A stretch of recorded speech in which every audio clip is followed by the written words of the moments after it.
आज जो हम चैप्टर स्टार्ट करने वाले हैं वो चैप्टर है जॉब सीक्वेंस। तो यहाँ पे हम जो क्वेश्चन करेंगे वो क्वेश्चन करेंगे दो मशीन्स के। कुछ वर्क ऐसे होते हैं वो जब तक एक मशीन पे कंप्लीट होने के बाद ही दूसरी मशीन पर जाते हैं, तो हमें यहाँ से उसके सीक्वेंस निकालनी है कि उन जॉब्स के ऊपर कौन कौन सा टाइम अलॉट होगा जो दूसरी मशीन पे जाके प्रोडक्शन होगा। ठीक है, तो हमें उसने दे रखा है क्वेश्चन में डिटरमाइन टोटल इलेप्स टाइम। दो मशीन दे रखी है, जॉब्स दे रखी हैं, मशीन ए दे रखी है, मशीन बी दे रखी है। तो हमें करना क्या है, हमें जॉब्स ले लेनी है, मशीन ए ले लेनी है, मशीन बी ले लेनी है, और हमें यहाँ पे निकालना है ऑप्टिमल सीक्वेंस सबसे पहले। तो जो ये क्वेश्चन में हमारे पास जॉब्स दी हुई थी, ये जॉब्स उतार लेंगे। मशीन ए में मशीन ए की वैल्यू, मशीन बी में मशीन बी की वैल्यू आ जाएगी। ठीक है, चलिए अब उसके बाद हमें यहाँ पे ऑप्टिमल सीक्वेंस निकालनी है। तो हमें करना क्या होता है यहाँ पे कि जो वैल्यू मशीन ए पर छोटी होगी उसको हम इस तरफ से अलॉट करेंगे, इस साइड से, और जो मशीन बी पर छोटी होगी वो इस तरफ से अलॉट करेंगे। अगर कोई एक जॉब पर कोई किसी एक मशीन पर कोई एक जॉब अलॉट हो जाती है तो वो हर लेवल पर वो ही रहेगी। ठीक है, तो चलिए क्या करेंगे अब हम देखेंगे दोनों साइड से हमारे पास मशीन ए और मशीन बी में से कौन सी वैल्यू सबसे छोटी है। तो 1 आ रहा है सबसे छोटी वैल्यू, ये 1 हमारे पास किस पे आ रहा है, जॉब 2 पर आ रहा है। तो ये वाली वैल्यू मशीन ए से छोटी है, तो यहाँ इस तरफ से अलॉट करेंगे, इस मशीन के सामने हम लिख देंगे उसका जॉब नंबर 2। ठीक है, चलिए अब हमने यहाँ पे क्या करा कि इस एक वैल्यू को अलॉट कर दिया, तो उसकी दूसरी वैल्यू नहीं लेनी है हमें। अब आगे चलते हैं, तो एक के बाद उससे बड़ी वैल्यू कौन सी है, 2 पे है, वो मशीन बी पर है। तो हम क्या करेंगे, और कौन सी जॉब पर है, 1 पर है, लेकिन हम पहले जॉब 2 पर ये अलॉट कर चुके हैं ये प्लेस। तो सबसे पहले हम इसको अलॉट करने के लिए पहले इस वैल्यू को उसी के प्लेस पे लिखेंगे। अब सबसे छोटी वैल्यू 2 है, ये कौन सी मशीन पे है, जॉब पे है, 1 पर है। मशीन बी से है तो इस तरफ लेंगे, तो इस तरफ हमारे पास 1 आ जाएगा। ठीक है, चलिए अब 2 के बाद आगे चलते हैं हम। 2 से बड़ी वैल्यू 3 है, 3 मशीन ए से छोटी, मतलब मशीन ए की तरफ है तो इस तरफ से लेंगे, और कौन सी जॉब पे है, 4 पे है। तो जो हम पहले जॉब अलॉट कर चुके हैं वो अपनी प्लेस पे ही लेंगे। इस जगह पे हम 2 अलॉट कर चुके हैं और 1 अलॉट कर चुके हैं। अब हमारे पास बड़ी वैल्यू 2 से कौन सी थी, 3 थी, कौन सी जॉब पे है, 4 पे है, वो हमारे पास यहाँ पे आ जाएगा। अब 3 के बाद बड़ी वैल्यू 4 है, ये 4 आपकी मशीन बी पे है, यानी इधर से लेंगे हम, कौन सी जॉब पे है, 5 पे है। तो लास्ट में हमने जो अलॉट कर चुके हैं 2 4 1। अब 4 जॉब नंबर 5 पर है, इस तरफ से है तो यहाँ पर आ जाएगा।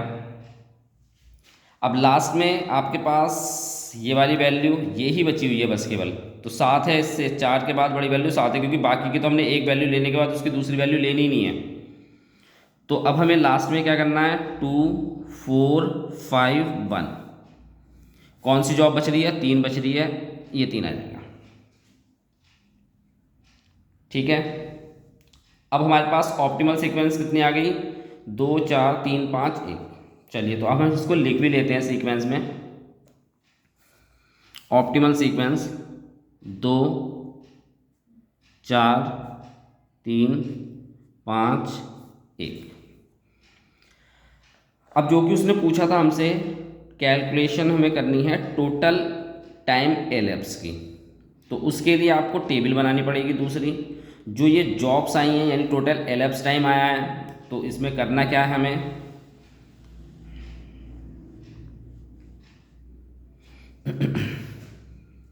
ये जॉब्स थी हमारे पास, ये जॉब्स पे हम ले लेंगे यहाँ पे 2 4 3 5 1, machine A machine B, in out in out.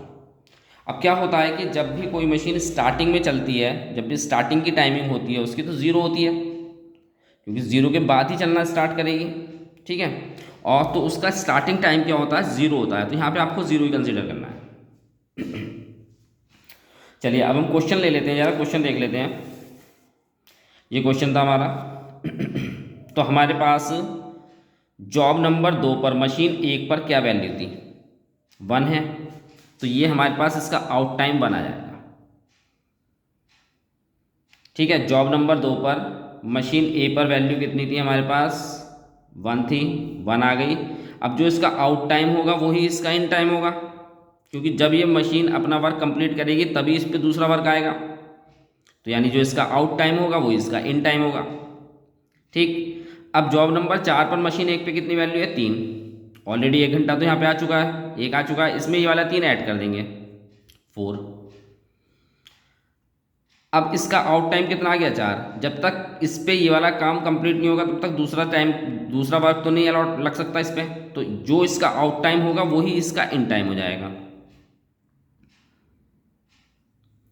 अब जॉब नंबर 3 पर मशीन ए पर वैल्यू कितनी है, 9, तो 4 में आप 9 प्लस कर लेंगे,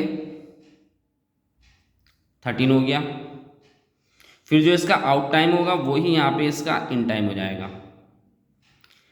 अब जॉब नंबर 5 पर कितनी वैल्यू है, 10 है, 23, इसमें प्लस कर लिया हमने 10 वाली वैल्यू। अब जो इसका आउट टाइम था वही इसका इन टाइम हो जाएगा, 23। अब जॉब नंबर 1 पे कितनी वैल्यू है, 5 है, तो 23 प्लस 5, 28। ठीक है, चलिए अब हम ऐसे ही लेते हैं मशीन बी पर। तो मशीन बी क्या करेगी, जब तक मशीन ए पे कोई वर्क कंप्लीट नहीं होगा तब तक वो मशीन बी पर नहीं जाएगा, तो यानी जो इस मशीन का आउट टाइम है मशीन ए का, वो ही मशीन बी का इन टाइम होगा, तो जो इसका आउट टाइम होगा वो यहाँ पे हमारे पास आ जाएगा इन टाइम इसका। अब उसके बाद जॉब नंबर 2 पर मशीन बी पे वैल्यू कितनी थी, 6। जॉब नंबर 2 पे मशीन बी के लिए बनाना है, तो मशीन बी पे वैल्यू कितनी है, 6 है, तो 1 में आप 6 को प्लस करेंगे, तो 1 में 6 को प्लस करेंगे तो कितना आ जाएगा, 7। उसके बाद हमें यहाँ पे कंपैरिजन करना है कि ये 7 इसका आउट टाइम और इसके आउट टाइम में ग्रेटर वैल्यू कौन सी है, तो 7 ग्रेटर है, 7 ही आएगा। फिर उसके बाद जॉब नंबर 4 पर मशीन बी पे वैल्यू कितनी है, 8 है, तो आप क्या करेंगे, 7 में 8 प्लस कर लेंगे, 15। फिर इनका कंपैरिजन करेंगे, इसका आउट और इसके आउट में ग्रेटर क्या है, 15 है, 15 आ जाएगा। अब जॉब नंबर 3 पर मशीन बी पे वैल्यू कितनी है, 7 है, तो 15 और 7 22।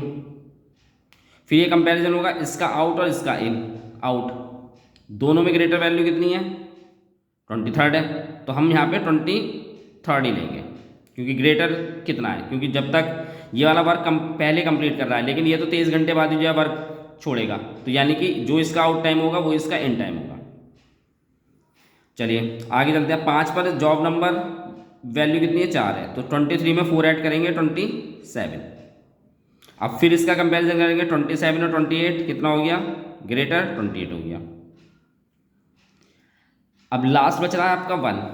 जॉब नंबर 1 पे मशीन बी पे वैल्यू कितनी है, 2, 28 और 2 30। ठीक है, तो ये आया इसका टोटल एलिप्स टाइम। उसके बाद हमें आइडियल टाइम निकालना है कि कितना हमारा लॉस्ट हुआ टाइम का। तो क्या हुआ, ये मशीन 1 घंटे बाद स्टार्ट हुई है, क्योंकि ये मशीन तो 0 से स्टार्ट हुई थी, लेकिन ये वाली मशीन इसके चलने के 1 घंटे बाद स्टार्ट हुई है, यानी 1 घंटे का टाइम तो यहाँ पे लगा। फिर उसके बाद यहाँ पे वर्क सीक्वेंस में चल रहा था, ऐसे कोई डिफरेंस नहीं था, यहाँ पे भी कोई डिफरेंस नहीं था, जैसे इस पर कंप्लीट हुआ वैसे इस पर वर्क लग गया, जैसे इस पर कंप्लीट हुआ वैसे इस पर वर्क लग गया। लेकिन यहाँ पे ऐसा हुआ कि यहाँ पे आपका वर्क लगने में 1 घंटे का टाइम गैप आ गया, क्योंकि ये मशीन 1 घंटे खाली रही, तो 1 घंटे का टाइम लॉस्ट यहाँ पे हुआ, और ऐसे ही यहाँ पे भी 1 घंटे का टाइम लॉस्ट आ गया। ठीक, तो यहाँ पे भी 1 घंटे का टाइम लॉस्ट हुआ।